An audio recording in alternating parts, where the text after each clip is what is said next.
All right, well, it is time for our next panel session, this one on the old topic of ski boots. And in our last summit, we did a panel on ski design, and one of the things we said in that panel was that we're pretty interested in kind of every year at the summit getting a bit of a state of the union on a pretty integral piece of equipment. It's literally the thing that connects us to the gear that lets us go fly around and have fun or have a terrible time on the mountain. And so with our group of panelists here, and I'm quite excited about the group we have up here today, we're going to talk about this and talk both about design and some of the real world considerations and issues that folks like you who ski, the things that consumers are thinking about, and see how that meshes with the things that some boot designers are thinking about. So to get started, I want to go ahead and have our panelists here introduce themselves. And so why don't we start with you, Greg? Okay. I'm Greg Klein. I run ski shops in Pittsburgh, Pennsylvania. My skiing background was originally racing. I was a racing kid and moved back to Pittsburgh and took over the family ski shops and been doing it for 30 years. Ski shop's about 50 years old. So. Nice. My name is Christoph Lentz. I'm the product manager for Alpine ski boots at Fischer, based in Upper Austria, Ried im Innkreis, and international product manager for the entire Alpine ski boot collection. Grew up in Park City, Utah, have a race background, skied for the Park City ski team for a number of years, raced for Williams College on the East Coast before making the jump across the pond a little less than 3 years ago. Excited to be here. First time at Crested Butte. Okay, I'm Tom Pietrowski. I'm the global product line manager for K2 ski boots and what was Full Tilt until very recently. I'm from the UK, as I'm sure you can probably guess. I was not a racer. I'm a freestyler. I was a boot fitter for 16 years before I started this job, working in both the UK and then 10 years in Whistler as well. Came onto the role with K2 about 2 years ago after repping for a few years before that. Okay, Greg. That was a pretty succinct and modest introduction, so I appreciate the brevity. We talked about that, but another thing that I want to say about Greg, and if the voice sounds familiar, Greg and I did a Gear 30 episode, and Greg has also had quite a bit of experience in terms of product development in the ski boot world. But I shouldn't say but in addition to that, Greg and his wife, Kirsten, these folks sell a lot of ski boots every year and are talking with a lot of potential customers and then customers. And I think that when we're having this conversation about ski boot design, I really wanted to bring somebody in who is kind of at that point of sale and listening to people. Because, we probably get into our own heads or our worlds about what we really care about in terms of ski boots. But I thought having Greg sort of shine a light about, he's like, well, this is what I hear people concerned about or wondering about all day long, day in and day out. I thought that would be a really valuable addition to this conversation. So, Greg, the many thousands of people that you are talking to every season, is there a sense of kind of a bit of a consensus, 1, 2, or 3 things that they seem to be most concerned about? Yeah, I mean, the number one thing is, does it hurt and are their feet cold? And so with modern boot technology, it's a whole different world. And so we bring it back to fit, circulation, support, and then value, those basic 4 things. And then we're always looking to find the right shoe, literally, for the customer. So not everybody gets 50 days in on snow, so you have to find the right curate the right selection for them. So that's what we're looking for. And when it comes to boots, is it new materials or new designs? Because they're different. So you say not everybody gets 50 days a year, but in fact, the vast majority of skiers don't actually get anywhere close to 50 days a year. This is actually one of the most interesting things, I think, about the design of skis and ski boots, right? That, does anybody have the kind of, what are we saying is the kind of current average? The average skier gets X number of days a year? I can tell you the average price, believe it or not, is about $312. I'm saying ski days. No, I know, but I'm trying to put that in reference to customer days, where they're buying a $299, a $249 boot. So if that gives you a idea. I think you're in that range of under a week. It's a week of ski vacation, probably 3-4 days. I think it varies regionally, and I mean, we're usually pretty in a bubble here, ski world, where everybody's getting more than that day, but I think, less than you would think. Yeah, definitely. Agreed, like the UK especially, there's no real skiing in the UK, so it's 1 week a year for most people there. And then even like moving down here to Canada, 1 week is a lot for most people. Like we're in this room, probably most of us ski more, we're very lucky. It's not the reality for most people. Exactly. So, okay, Greg, again, as somebody who's been involved in both product design and dealing with a lot of people skiing, say, less than a week a year, talk to how you see the whole experience of ski boot design. I mean, because frankly, it sounds a little bit like, not just sounds like, I mean, we spend a lot of time on Blister reviewing and talking about often the highest end products.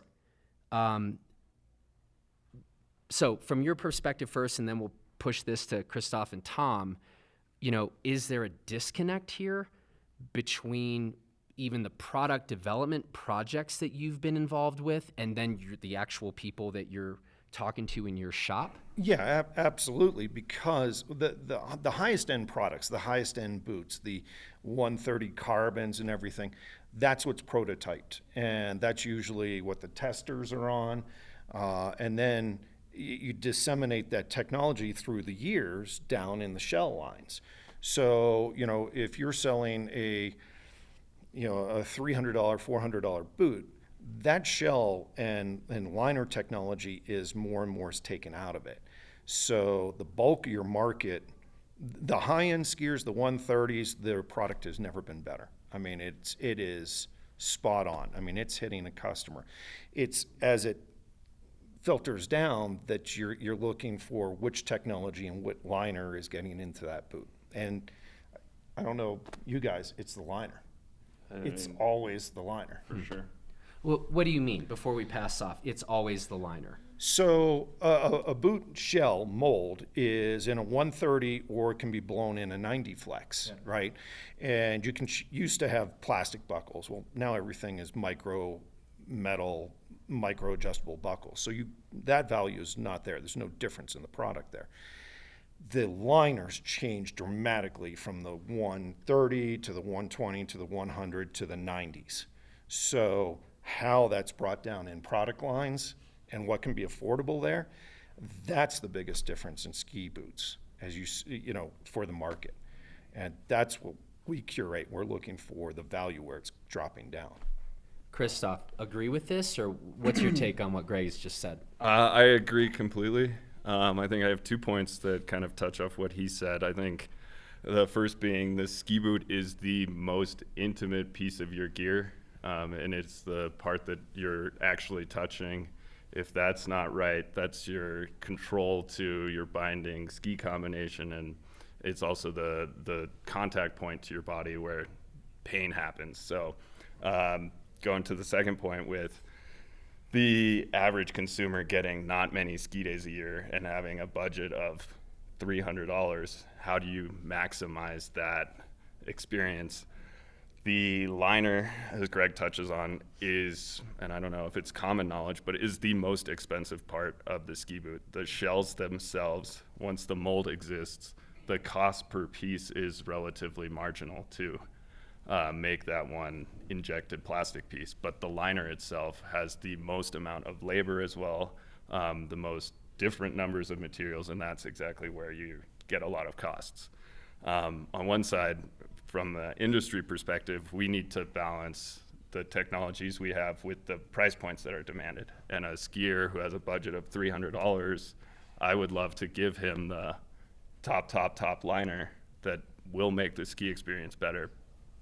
But there's certain realities in terms of pricing, and you're right, that's the first place that gets saved. I think I'd add to that as well, though, that I do think there is reasoning to change the liner up from model to model. What we would put in a 140 or a 130 flex boot, a new skier is not going to want to enjoy that liner. It will be too stiff for them. The out-of-the-box performance won't be there. And if you're only skiing 7 days a year, the boot wants to be comfortable from day one. So we do prioritise producing the correct liner for the skier. And we touched on this a little bit last night, is that traditionally you look at the customer profile for a range of boots, but a 130 customer to a 90 customer is hugely different. So we're trying to do it a little bit differently in identifying each customer for flex rather than a model line, because a 90 customer's got wildly different needs than the 130 customer. So yeah, we do have to make some compromises as the boots go down in value, but I feel we can utilize the best of our ability to make the best product for that specific customer. Although there are some areas I think we're going to look into, like a 130 flex boot is good for that person, but there's a lot of people who would want the best technology but in a slightly softer boot. So this is something we're beginning to investigate a little bit more, making boots with the highest end components but in an everyday flex. So here's maybe a dumb question or just something I'm interested in. You guys, I imagine, spend a lot more time than I do skiing these different liners, right? We review certain products. They often are pretty high-end products with sort of a company's best effort at a liner. So say a bit more to those of us, including myself, who's not that experienced with this range of liners. And you've all sort of said, like, yeah, it turns out the more expensive liners tend to be better. How significant of a difference is this? I'd love to hear each of you address that. So to me, it's the difference between a Chevy Malibu and a Chevy Corvette. Okay. Ski boots do two things. They balance support, because your brain really hates to be, Bambi on ice. And the other part is your circulation. And so a super stiff race liner transmits too much energy. So you're driving, too much energy to the snow and back to the customer. So it's pared down dramatically, the liner to the customer. It's much more plush. It's much more circulation because support is less. So you're balancing support and circulation are the one and two things that you're working on. I agree. I think it comes down again to the customer needs, and that impacts some of the material choices without a doubt. There's definitely a trade-off as well, coming back to which target group we're pursuing. Is it the top end 130 model, or is it a more of a price point model? Is the question of first fit. I mean, if you're really needing to sell this customer on this boot is right for you, you want to maximize that first fit. But if you have somebody who is committed to a low volume 130 real performance fit, they put it on and then it doesn't feel great in that first moment. It's also this expectation of what connection do you have to the shell. We've seen in our boot tests, and in terms of just asking questions to a panel they put on a different boot, it's tight here. It's tight here means different things to different consumers. It's tight here to intermediate or a less experienced skier is maybe a bad thing to an advanced skier. That's exactly what they're looking for. It's tight and that's good. So, yeah, not much to add really. It's a big part of it is understanding the customer. So I'll try liners out that for me personally, I don't enjoy it, but I've got to think, all right, who's buying this boot? And is that actually exactly what they're looking for? And in most cases, what I want is different, but it's the ability to understand what that customer needs are to make a liner and boot that's going to work best for them. And I think one final point to add on that, I mean, the liner itself is the most complex part too. I mean, you've got lots of layers of materials, the padding, how you sew it together, what the density of all these materials are, what the lifespan of it is, what the thermal properties are. The shell is relatively simple in comparison. You choose a fit and you have it that's fixed. So you can really go down the rabbit hole on the liner, and testing is a huge part of it. Here's maybe a tough one. If it's fair to say that liners are probably one of the least understood pieces of gear out there, for people in this room, all of whom were wearing ski boots today, what could each of you say to them if they're like, I have no idea what I should be looking for in a liner, or if I'm just like, well, I guess it doesn't hurt, so I guess I'm all right. Talk a bit about, like, can you three help people better I mean, we just had this conversation about gear and like, how do you test gear, and are there some tips that we could offer? But I want to hear you say, like, how would you help somebody maybe think this liner seems like this liner is working really well for me, or maybe I need to reevaluate this liner thing? So before you get to the liner, you've already asked the right questions. I think when your podcast had Sebastian, you've asked the questions, you've got them in the right setting of stiffness of boot. So when you're in there, you're not really saying, well, this one has cork on the outside and this one I can work on, because that doesn't matter. What matters is the customer is the only one with their foot in the boot. You know, boot fitters, we don't have x-ray vision. So how the liner is constructed is immaterial, because these guys are going to do their jobs. They're going to get the right thing there. It's just how it feels to a customer.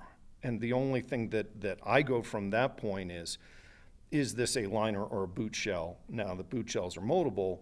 If he's having a hot spot or something like that, do I work on? And one quick thing, everybody has bone spurs or something that's an anomaly. You have to just get them to completely forget that in the boot fit. That's taken after. Yeah, I mean, it's like you said a little bit. If you're getting into the right kind of level of ski boot for you, chances are then the liner's going to work well for you. I would argue, though, especially as you're getting up to the top end, there are some key things you can do to alter the flex of the boot a little bit and change the overall fit. Like, we try and make our liners as good as possible, but there are some great aftermarket liners out there as well that, like foam injection liners, can really fill up the shell even better, give you a much more kind of interface to the shell, make it feel a bit stiffer. So I'd say if the boot feels good, chances are it's working pretty well for you. You'll notice if it feels a little bit kind of soft inside, that might be where you're wanting to go to a slightly stiffer liner. But for the most part, if it's feeling pretty good, you feel you've got a solid connection, then I wouldn't overthink it. There's a lot of overthinking in ski boots quite often. I think, first of all, the liner can have a huge impact to the fit. And for somebody who's not buying new boots but has their boots, I think the question is it working for you? Are you comfortable? Are you having the fit? Is your foot moving around? Do you have any pressure points? And if the answer is yes, I'm experiencing some of these, the easiest, quickest thing to change is to try a new liner, and it's night and day difference. We have the luxury of testing all of our boots, and we, especially within the athlete pools, they are constantly taking the race liner and putting it in their free ride boot because that works for them. One quick check to be able to do, and you can do this with different brands. We take lots of competitor liners and put them in our shells to see, hey, wow. We also have the ability to cut it open and say, how do they accomplish that fit? But what we see as well is that you take a different liner in, notice where your catch positions are, where the buckle is closing. You put in a different liner, suddenly you're not on the third catch, you're on the first, and that liner has way more volume, and that will impact the fit, that'll impact the flex. So it's a huge lever to pull, and that's often underlooked. It's also pressure points. It's just plastic and a bunch of foam. Like, it's an easy place to start grinding away, adding pads. I mean, like, get creative with it as well. It's easy, and it's a place where you can make reversible changes if you're taping stuff on. I kind of want to circle back to something we were talking about a few minutes ago, and I maybe should have said this then, but in talking about sort of high-end boots and high-end liners, and then we're talking about, like, well, you were saying many people are buying a boot around a $300 range, and yet we review a lot of boots that are going to be coming in around $700, $800 more. Next year, yeah. Yeah. But I want to see how strong you think this, or how well this analogy works. We hear this a lot in the mountain bike world. People, a kind of top-end mountain bike comes out with, like, all the highest end components on it, and then people are like, that's way too expensive, that's absurd, mountain biking is way too expensive. And I think most of us are probably familiar with this argument. You hear the manufacturers say, that's kind of our vector or pinnacle product, and all of that then starts to trickle down into better price point equipment, so that if you jump 10 years forward, what was the absolute pinnacle of design and components or bikes is actually not, I mean, you can get really good performance for a different price. Do you accept that analogy when it comes to the ski boot world?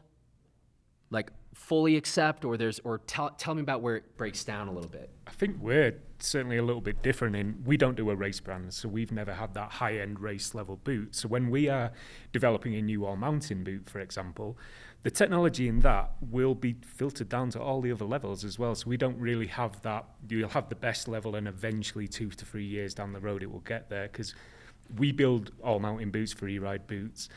And we start with the stiffest flex simply because the stiffest flex is often the hardest one to get correct. But then we can grade that down to the 90. And really in the shell, there's not a lot changing. We may change materials, but in a lot of cases, it's going to be very, very similar. It's just a softer flex modulus that we use, and liners will change, as we've said. But shell-wise, it's very similar for us. Christoph. I think I have to disagree with the premise more than just because the rabbit hole of bike technology is super deep. I think when we're talking about different delineation of a collection, different models, like we're talking buckles here, there's money being saved in terms of one less color of a print, because those cents add up times 8 buckles. I mean, those are more the calculations, but the performance of things, I think, is really good.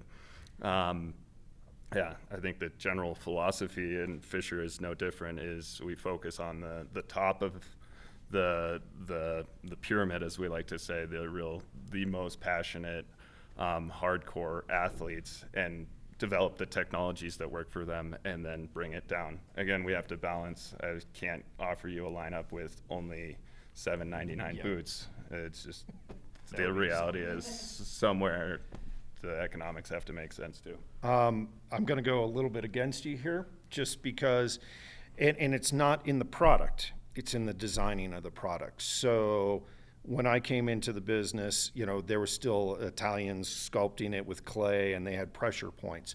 So when they started to do CAD designs and the molds for the ideal feet, they're scanning 3,000-4,000 feet and now making the ideal mold, then making the liner, and then making the shell.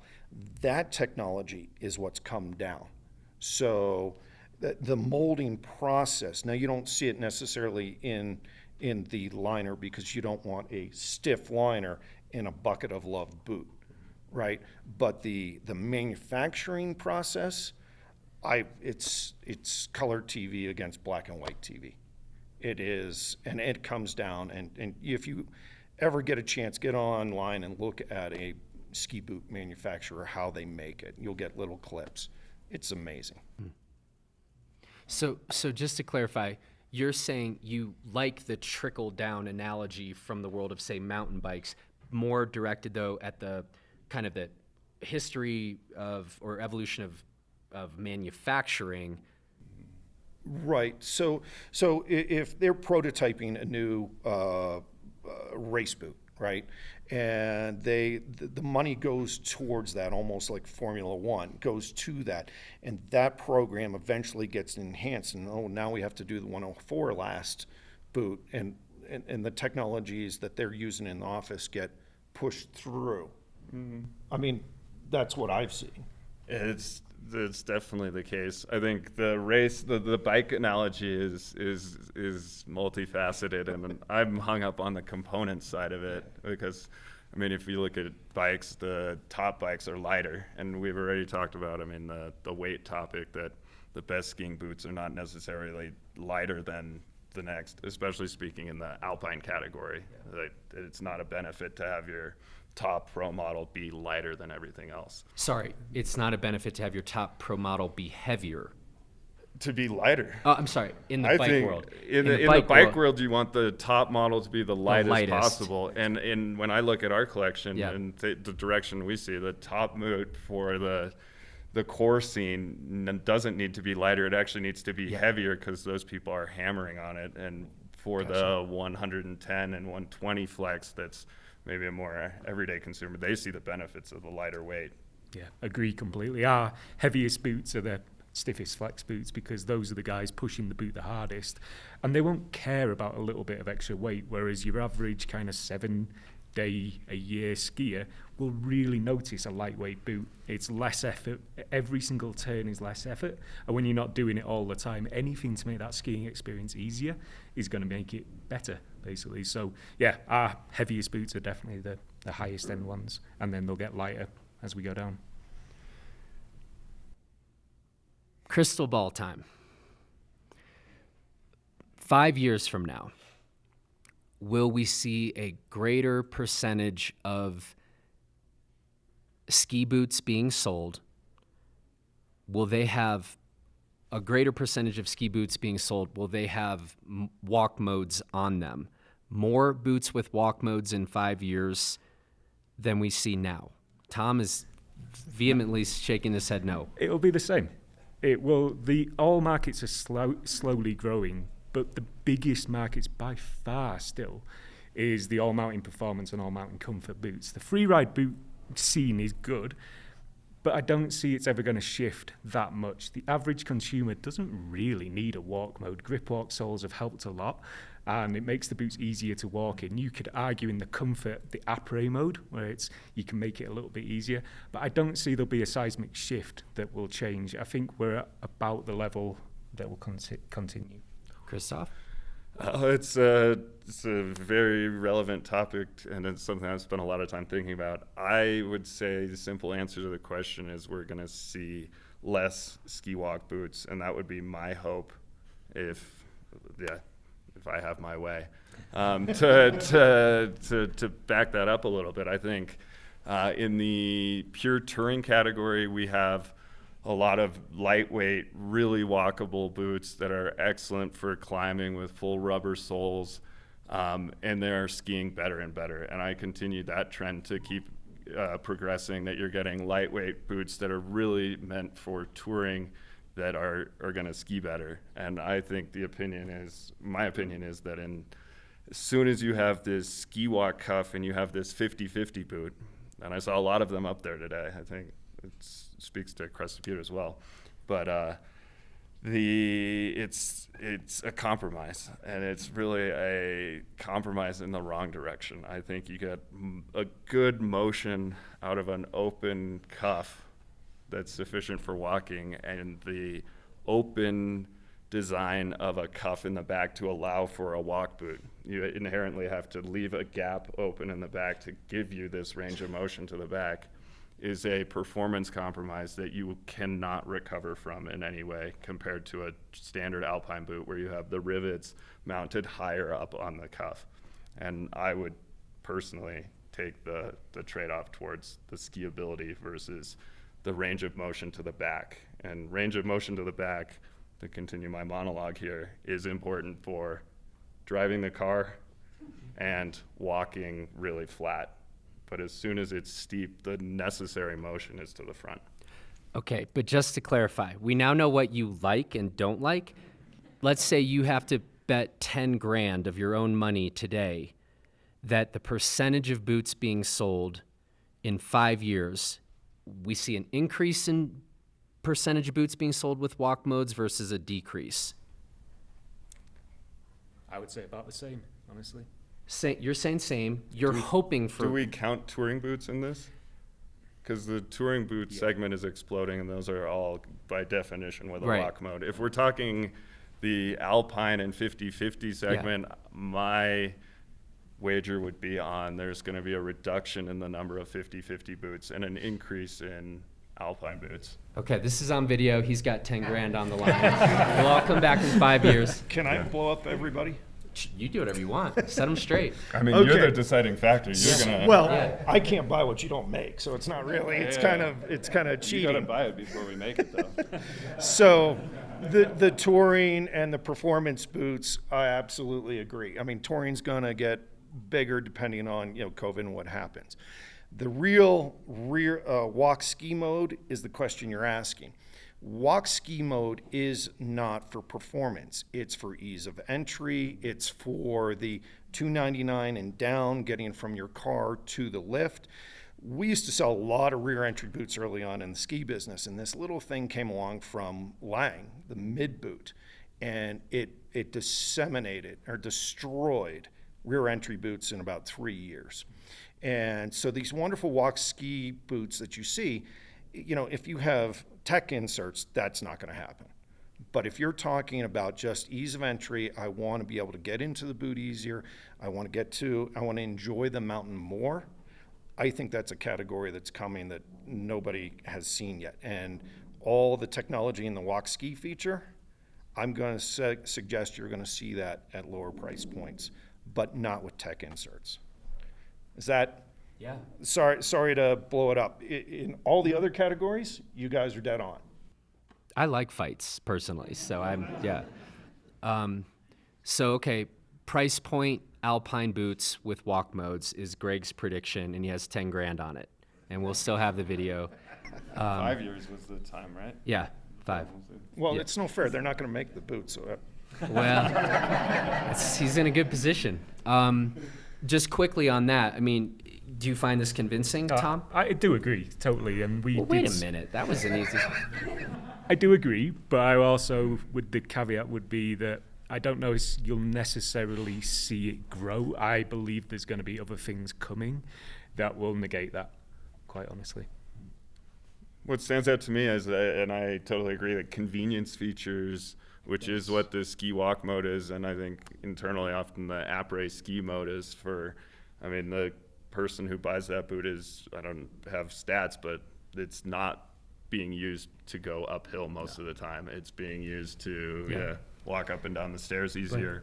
And I think that's what Greg's saying. Yeah. That's what Greg's saying.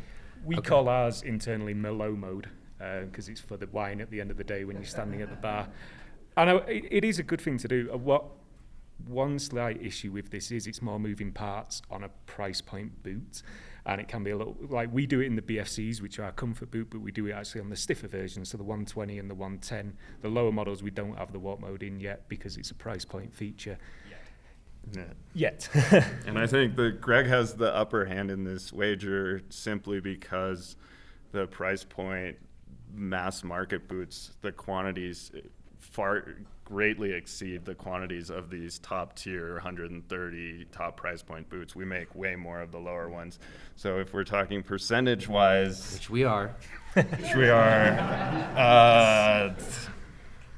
we'll see in 5 years. Okay. I've got more questions, but I want to see if you have some questions. So, nope, no questions. So I'm just going to keep going. All right, Sean did a really good job on the panel the other night, so we'll let Sean ask your question. So the question is, given that you all talked about it's actually the liner that is the crucial piece, the shell itself will trickle down from a 90 flex boot to a high performance 130 or 140 flex boot. If it's all about the liner, how much does the liner come into play when you are doing things like evaluating and measuring the stiffness of the different boot offerings? I would want to correct one thing very quickly. The liner is hugely important. The shell definitely still matters. It's not that the shell does not matter at all, but that fit is pretty dictated by the time you make that tooling to create that piece. The liner is then the brunt of the work, actually.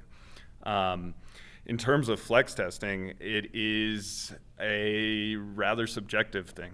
It's not an empirical test. We do lab tests to get info on it, but it's not enough to put any boot in a machine and get this is a 127 flex. There's so many factors in terms of material, geometry, the wall thickness, and probably most importantly, how it fits to your foot. Negative space in the fit of a boot will drastically change the flex. We do it, and I don't know how everybody else does it, but we index our flexes based on historical models, based on competitor models, but it is through a panel of saying, does it need to go stiffer, softer, or is this a 130? I mean, for you, and the next guy might not have that feeling. Yeah, completely. It's like, what is a 130? So we will get all the competitor boots that are in a similar kind of vein to the boot we're building, and we will flex them. We have got testing we can do to get a measurement of it, but a lot of it is going to come down to us putting the boots on, skiing them, and seeing what we think the best 130 is. To your point a little bit is if we are building a 130 or building a 100, we'll use the liner that we would anticipate using, because obviously that's a big factor of it. But a lot of it is, and it is guesswork a lot of the time with the flex modulus. Like we know in what we've used in the past that's worked for a 130, we'll start there, but then wall thicknesses can matter, just many aspects to it. So I can say certainly we've skied a lot of boots that we expected them to be right on, and they're either way too soft or way too stiff. So it is testing and trying things out. But we do use the correct liner, or the appropriate liner, I should say. And I'm just going to add one thing to it. Your volume of your foot changes it more than anything. Where he said negative space. So if you put a skinny foot in a 120 bucket, right, it's just going to cave in on itself. So there is no reference number for it. It's stiff, stiffer, stiffest yet. And so you're working on with that. And remember, everybody here tries on a ski boot in a room that's about 80 degrees, right? So we have people that just crush the boot and they're like, oh, this is soft. I'm like, oh yeah, just hold on. So the liner, your foot volume is, being in the correct size boot, so the correct volume, last width, and being in the correct size mondo point wise is critical. That is the first thing that needs to be solved on the consumer end before you start figuring out which flex is correct for you. And again, totally accurate about the temperature. Our plastics are temperature sensitive. We have certain mixtures that are less temperature sensitive, but as soon as you get out cold, it will behave differently. And everybody who's taken off a cold ski boot knows that. I envision many rabbit holes in our future that we will dive down along these topics here, but we're going to keep it moving for tonight. Let's go back. So the question is, the standardization of flex patterns, good idea or horrible idea? Impossible idea. That's the answer. Yeah. It's the variation of your shin height, variation of each boot size, variation of your foot volume, variation of the durometer of the plastic in the 26 to the 27 to the 28. Nobody in the industry knows where the flex index of 130 came from. The furthest I could go back in my database was I bought a Doberman 130 in 2008 from Nordica, and that's the original 130 that I can find. But other than that, it was, this is a 1, this is a 12, 10, this exactly, is, yeah. Personally, I don't want to ever put a flex rating on a boot again. It makes no sense, really. Well, you can do it in other ways. Like, there is no reason you have to say 130 is this. It can just be the pro level boot. It's like mountain biking. A specialized like enduro doesn't say it's the stiffest or weigh something. They just call it the elite or the pro. I think we can do the same with ski boots, and then you identify, all right, do I need the very best, the pro level? Go for that one, and then it's going to have a flex appropriate for those needs. And then, we can do it that way. agreed. Sorry, I thought you meant not just, I don't care about the number 130 whatsoever, but like, I thought you were saying we can just do away with any kind of referencing or directing. And I will say, little plug, we had a panel session at Summit A dedicated to Blister Labs, which is a new initiative that hopefully many of you have heard about. You can learn a bit more about that on our website. There's a Gear 30 podcast dedicated to this new program. We're very excited about it, and this is actually going to be one of the things that we are looking into. We understand that there are a number of significant variables, but we still think that there can be some helpful, it's got to be genuinely helpful, and that means not wildly inaccurate things that we can do to present something that gets closer to a standardized boot flex. And so that's something that we're going to be looking at, and stay tuned. Who wants to repeat that question? Christoph does. The question was about third-party liners and whether at the industry level we're for or against that. More or less how I took that. Third-party liners exist. They have come at a high price point. They require a professional who knows what they're doing in most cases. We sell boots and not liners, at least in my business. I see it as a benefit and a net positive to the industry to support retail. And I mean, I think I see the third-party liners similar to custom footbeds as being a way to support the retail environment. I mean, you should go to a shop and you should get advised and you should get fitted. And at the same time, they should evaluate your liner. And if Greg decides a zip fit is right for you, well, by any means. But I don't see us being involved there. Greg? You're going to hate me on this one. I don't recommend, and they're great products, and I know I'm going to get a lot of hate mail over this from other retailers. If somebody comes in and has a problem with their liner, in the old days, no problem. You can do it, and on race boots, the shells are the same. Whether it's a Fischer or it's a white boot or orange boot, they're all the same. You can take a race liner from one to another. But now with computer-aided design, the liners are built around the last, and that is built into the ankle pocket or heel pocket of the boot. And the negative space is being taken out at the factory level.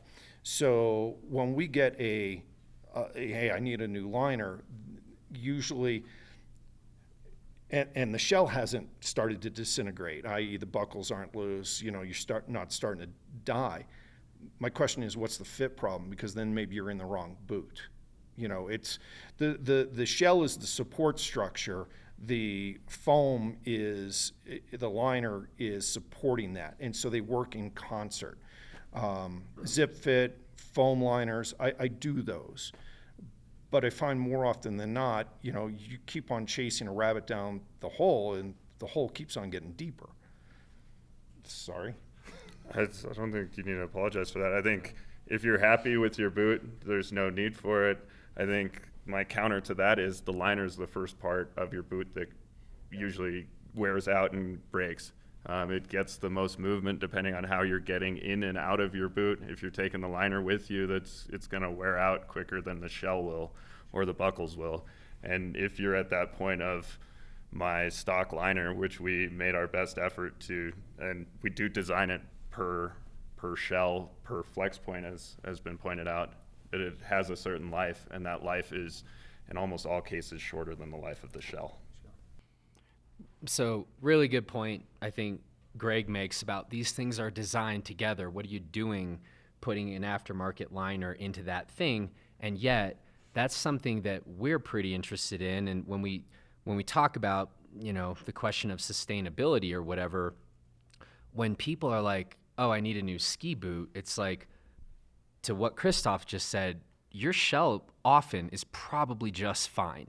So it kind of pains me a little bit that people are just ditching an entire shell because a liner has packed out or something. So pros and cons here, but some things to weigh. And there are other ways to address the liner breaking down. There are ways to do that and tighten up the fit and get more life out of it. I'm curious as to how many people actually pull and dry their liners every night, because that's when it breaks down the worst. So, that would be a question for your listeners is how many, what percentage pull and dry the foams? That's what destroys ski boots. Is it just being sopping wet all week? That's so gross. I don't know an answer to that question, but it's less than I would hope. I'll tell you, at Blister, we don't pull liners. I mean, we ski a lot.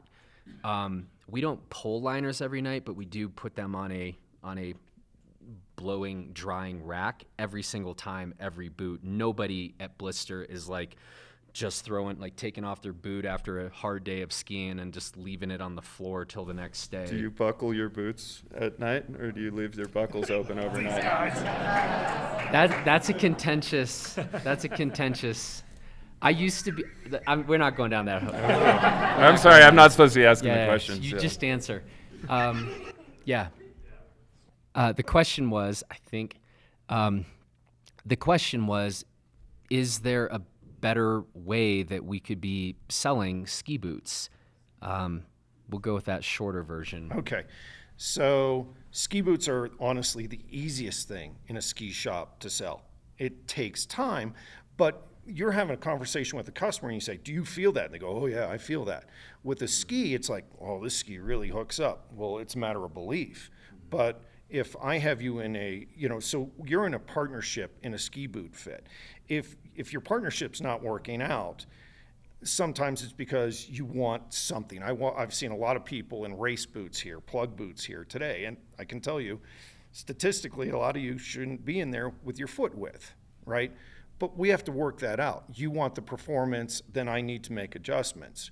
Ski boot fitting is the easiest part of working in a ski shop because you're actually talking to a customer and they're feeling it. It takes time and patience, but a ski, it's beautiful. It's red. It's wonderful. How is it? It's horrible. Has anybody ever said that? No, it's great. But a ski boot, you actually have a relationship with the customer. That's my personal preference. So we don't have a decryptor ring for ski boot fitters. We don't have a secret handshake. So if they don't teach you or describe it to you in something, like we describe a comfortably snug fit, like a good leather glove, touching you everywhere. How is your forefoot and heel hold?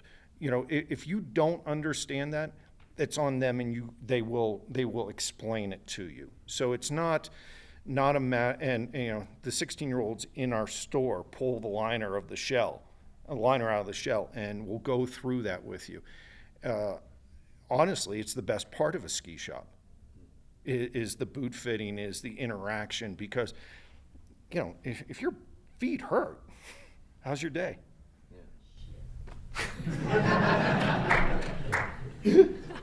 Yeah. I mean, I completely agree. All the years I worked, I hated selling skis because it's so, like, you can't tell what somebody needs in a ski. With a boot, quite a few times if I was fitting athletes, I don't let them try the boot on. I don't need them to tell me anything about it because I can go into, have their foot in the shell. Everything I need to know about the interaction comes from their foot inside the shell. I'm going to make a footbed so I know how the foot's going to work inside the boot. I then can stretch around it. At the end then, I'll let them try it on, obviously, and most times you'll be able to get the boot to fit without them really telling you anything. What's important, though, and I think for all you guys, is if you're getting boot fit, if the guy doesn't sit you down for at least 10, 15 minutes and just talk to you, find out what your needs are, then you're missing out, basically. The interaction at first is what the boot fitter is going to get to know what they need to get to you. They're going to then assess your feet. Hopefully that person at the very start is going to be talking to you about footbeds, because a footbed's absolutely crucial. And if you go through that whole stage, then yeah, fitting a boot's easy, honestly. But as a brand, we are always looking to ways to make it better. And there are things we're working on right now to hopefully make this process easier moving forwards. The tough part is we don't want to go away from shops. We want you guys to still go to shops. So how far do we take it where we can customize things for you over the internet? Because then we take away from retailers. So. And this is why in all of our ski boot reviews on Blister, we start every single one of them and always have with, don't get hung up on if we love or hate a given boot. You know, this is a product where, yeah, we might be able to give you some helpful direction, and it maybe should be a boot that's on your list, but ultimately we talk about go to your ski shop and go find the best boot fitter you can. That's how we start our boot reviews. And then this is also why we have this Blister recommended shop list. I hope you have a sense now that, like, there's a lot of shops out there that are bad at boot fitting. And we are trying to, since we want people to enjoy this sport, we think it's really important that we are doing our best to direct customers to places that can do the work that we're talking about, articulate these things in a really, really good way. So, yeah. Let's go. Wow. Second row. So the question is, given that we've said that liners break down before, say, ski boot shells break down, how much thought is there being had for brands to be selling the same liner? And then two, what should people expect for, say, an aggressive skier? How many days should a person expect to get out of a stock liner before they see significant breakdown? I'd say we offer all of our liners as spare parts replacement items, are available over our retail partners and directly. So this is something we offer. Maybe we don't communicate enough, so you can get the original intended liner again. To the second point about how long, I mean, it depends. But it is, I think I notice it in terms of how tight I'm buckling it. That on the lower shell, I'm now going really tight. If you're sweating a bunch, if you're drying it, there's a lot of factors that determine the longevity of it. It depends also how much volume that liner is taking up. You have a huge foot and a tight shell, it's probably gonna pack out quickly. But I think, again, the guiding principle should be if you're having a good time, you're not in pain, you're not missing anything. I don't look for solutions, don't create problems where there aren't some, but if you're feeling some issues, that's the indicator that, and I think that was part of my point in bringing this up, is maybe look at the liner before I need a new boot. And everybody goes, my liner's breaking down, and it's, spring skiing, it's 50 degrees out and they're just swimming around. That's not your shell. That's just the weather outside. You're perspiring more. A liner in general, we see with ski instructors, is going to last, usually start packing out 120 to 200 days. but it all depends on how well they keep that liner. If they pull the shell and let it dry from the outside first, because that's the big problem with ski boot liners, you can really maintain a liner for a long time. Your foot is a giant anvil in there, and it's a heating element, so it's going to move around. The more aggressive skier will punish that. World Cup skiers will run through 2 to 3 shells a year where they can feel the difference in the plastic. Their liners are so thin, it's like a piece of felt. It depends. I would say 120 to 200 That's days. a lot. You think that's a lot? I think that sounds like a lot. It seems like a lot to me. I've noticed when I do extended tests for 3-4 weeks on a pair of prototype boots that the fit for the new liner it has changed. And it's not to say it's ruined and no longer skiable, but the fit does change. And to some degrees, it's some changes too throughout the day and throughout the year. Yeah. Correct. Yeah. So the question was, should walk modes be showing up on rental boots just to help people's entry into this sport and their ease and comfort and the like? No. No. And the reason I say that is I believe we can make a boot that's easy to take on and off without having a walk mode. And honestly, for the new skier, how many times do you think they'd leave it in walk mode and then they're skiing even worse? So I believe there's better And ways. sometimes advanced skiers. Exactly. We've all done it. So no, I don't believe we should be doing things like that to rental boots. However, there's definitely elements to rental boots that we could make easier. Ease of entry is a huge one. We all try and make the boots easy to get on and off. We have a shell that we call hands-free because it is as easy to step into. That's the one we use for our rental boot as well. So I agree that convenience should be prioritized in that segment, and that the rental market is important in the sense that it is for many people the first introduction to the sport, the first introduction to our brands. We again pursue certain features, technologies that enable an easier entry, but I think not getting hung up on walk mode as the only convenience and I think there will continue to be lots of innovations in this direction, but whether or not it's walk mode, I would have already wagered money that it's not. All right, let's try to move fast with questions and answers on this. I want to squeeze a few more in before we break. Travis? So the question is, for all mountain skiers, do we simply accept a level of discomfort if we are interested in pursuing a high level of performance? Do you kind of just have to accept a level of discomfort? No way. I mean, if your feet hurt, I don't care if you're jumping out of an airplane, your feet hurt, and you're not getting performance out of it. If you're on the World Cup level, yeah, their feet hurt, but they're worried about hundredths of a second. You're worried about skiing a pitch better. There's no reason you can't have both, and yeah. High-level climbers would definitely disagree with you on this. Like, it might be, again, a false analogy, right? But, like...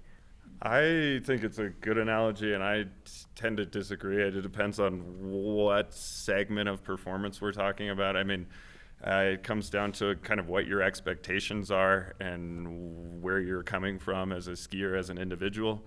In a race boot, in a race fit, I mean...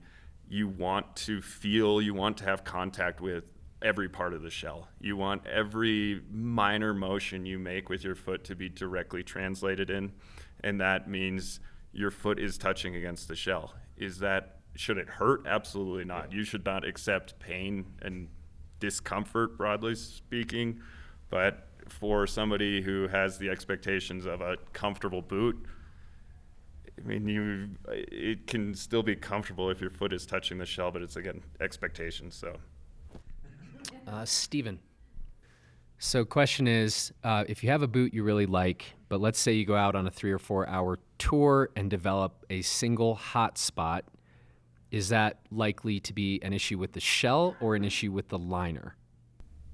I think short answer is impossible to know. I think you have to take a look at it, and depending on where it is, work out what's going on. But it's something to speak with a boot fitting professional about, and they can help you determine if that's a shell modification or a liner modification. And the answer is you should modify it, and that you shouldn't accept that. Or footbed or 1,000 things. Or 1,000 other things. Let's go very backs. Please speak up. A very hot topic in the ski boot world is making ski boots in small enough sizes to suit excellent skiers, small skiers, women who ski hard. And so we've heard a lot of requests for, can we make a legit 130 flex boot in a size 22 or maybe even a 21? And then the question is what is the size of that market? Is that a lot of, or is it a very vocal minority of people? And what are you seeing at the shop level? So if you take 1,000 ski boots, women's ski boots, I think the numbers are like 20 to 25 boots. This past year were 22s, 21 range. Say that again. Of So- 1,000 boots. Of 1,000, 22s are going to be at least, 80 or so. But below that, you're in the 20 range out of 1,000. Okay, there's a much higher demand for 34 than there is for 21. That being said, I think there are like 5 brands next year that have 21 women's boots coming out. And there are, if you're looking for a race chassis, there are plenty of those out there that you can get. If you're looking for a hybrid touring boot, those are coming out next year. You'll see more choices in that. In a size 22, to be clear. 21. In a 21. Okay. 21. Or in even in 22, 21. But I have a higher demand for size 34 than I have for a 21. And then there was a related question, brands. How are brands thinking about this and addressing this? I mean, for next season, we have 3 women's boots down to 22 at 130. So we have 2 alpine options and a free ride option, all legitimate 130 boots. So we are doing that. I do see that there's a demand for it. It's small, but why not? We can offer it. We already have the molds for the other, for a 22. Why not offer it? 21 is a hot topic right now. I really want to do it. And our next range of boots, I get pushback from the sales reps all the time, but I want to do it. So hopefully you'll see us, our next generation, it's a few years off, but 21 hopefully will be a thing. I'm all for performance boots for the small women. In my experience thus far in this role, has been a topic, and I get lots of messages about it as well. There's certain realities of the situation that I think complicate it.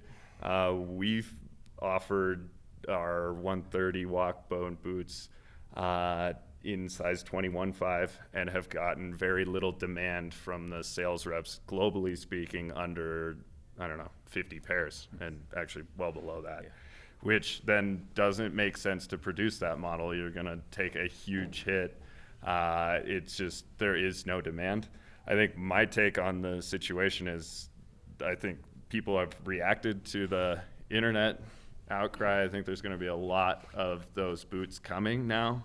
But the demand, if it's there, and there is certainly a demand there, the outrage needs to be directed towards dealers to show the demand for this model, so that we can get pre-orders to justify, in my role, to say I would love to make a boot for all my friends that would ski this, but at the same time we need to have a commercial viability to it. And this is the reality. The retailers aren't going to stock it. We're not going to put a $400 boot that is a unicorn in a skier on a wall. And I'm not just saying, I might grab one or two, but retailers, we're trying to get 95%. So it becomes a special order. They will be available, but the reps aren't pushing, oh, dude, you missed the 21.5 on your order.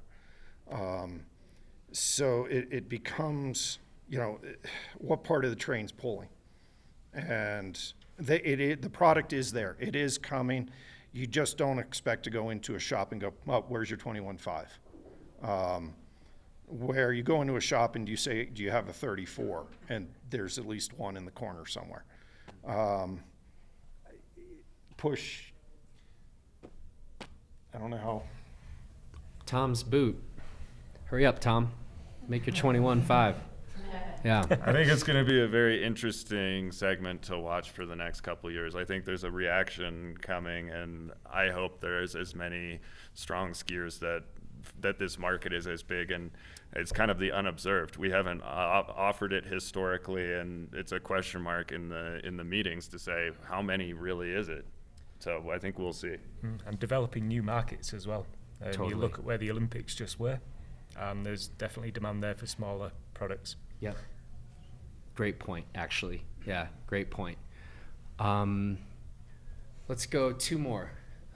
So the question was, okay, so we just talked about growing markets, emerging markets. And so the question is, well, as a retailer, what would be the mechanisms or levers as a retailer to grow that market?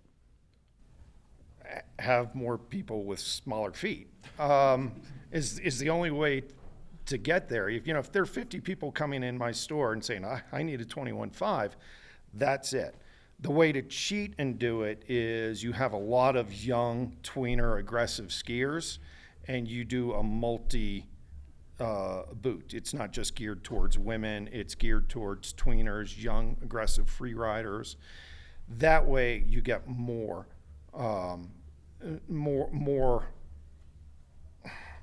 customers, if you do it that way. If you're looking for a specific women's product, the only way you're going to get more is by having more smaller feet, which is going to other markets. But remember, those feet are wider. So it's not going to be that 98 last that you're thinking. I think the summary of that is, if you're in this category and missing this product, don't go online, go to your retailers and go to all of them and ask for a boot. That's what's going to change it, and convince Greg to order on. This is going to be bad. And we should say, I think we're only scratching the surface on that. I think this deserves a longer conversation about the different elements going into this. There's more to be said on this, and I think we might bring this up. I'm going to sneak this in. We're going to be doing a panel session, women in the ski industry. Actually, this slides in very nicely. So we'll devote some time to this, on an upcoming panel session on day 3. But this is a good topic. Sorry, folks, one more. So the question is, it can be difficult to find a ski boot that will keep a foot warm all day long. So what can be done in terms of the question of insulation in ski boots, and maybe modifying or tweaking insulation to achieve that holy grail of the warm all day long foot? I mean, I will start with this, because actually, so with K2, I actually do the ice skates as well. We do inline skates, ice skates, and we are actually going to be producing a separate range of skates with more insulation for the Canadian market. Lots of outdoor skating there. So I would say there is a need for it. However, I think in ski boots, there are other ways to go about it. Most of the time, if you've got cold feet, and I won't say all the time, but it's going to be circulation, which is going to be down to getting the foot supported correctly, having the fit correct. Get those two things right, then it's going to be a lot warmer than a bad boot fit. From there, though, you can add heated insoles, heated socks. There's other ways to go about it. I question whether we'd ever get to the stage where we'd be building, for example, a Canadian liner that's warmer, because I just feel there's potentially better ways to go about it than us offering a warmer liner, basically. I second the point about fit, and that having a boot that fits properly lets your circulation work as intended, doesn't cut off your blood flow on your instep is going to be the biggest way to get there. Aftermarket products are obviously very findable as well. To the point about different insulation levels, we have it standard in all of our boots today. Our women's selection boots are all featuring Primaloft liners, so an extra layer of Primaloft lining that we don't have in the men's boot, because we've seen the studies and gotten the feedback that for women who have empirically worse circulation, that this is an added benefit. But I think the bigger lever to adjust is the fit and the model selection than necessarily the little layers of insulation in there. I'm going to dig you out of a problem here. Women have more efficient reaction to circulation, so that's why they triage the blood flow faster. But circulation. It's not that your boot has a lot of insulation in it. And I would say 80% of my boot fit problems are circulation, and it's not your feet. It's your brain. It's if you're covered here, if you covered here. This is the thermostat. And when the brain triages, I think it's called arterial venous anemosis.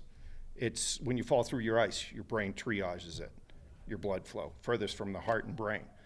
That's what's getting you cold, you know? So you gotta, it's circulation. I gotta say, when I had the initial, excuse me, let me try that again. I gotta say, when I had sort of the initial vision for the Blister Summit and these panel sessions, what you all just did was kind of exactly what I had in mind. So I appreciate the conversation here, and what great input from you all. And so thank you. And I think we got some answers tonight, but we've also kind of branched into some like really important, continued areas to investigate and the rest. So thanks so much to all of you here. And that's a wrap. Thank you.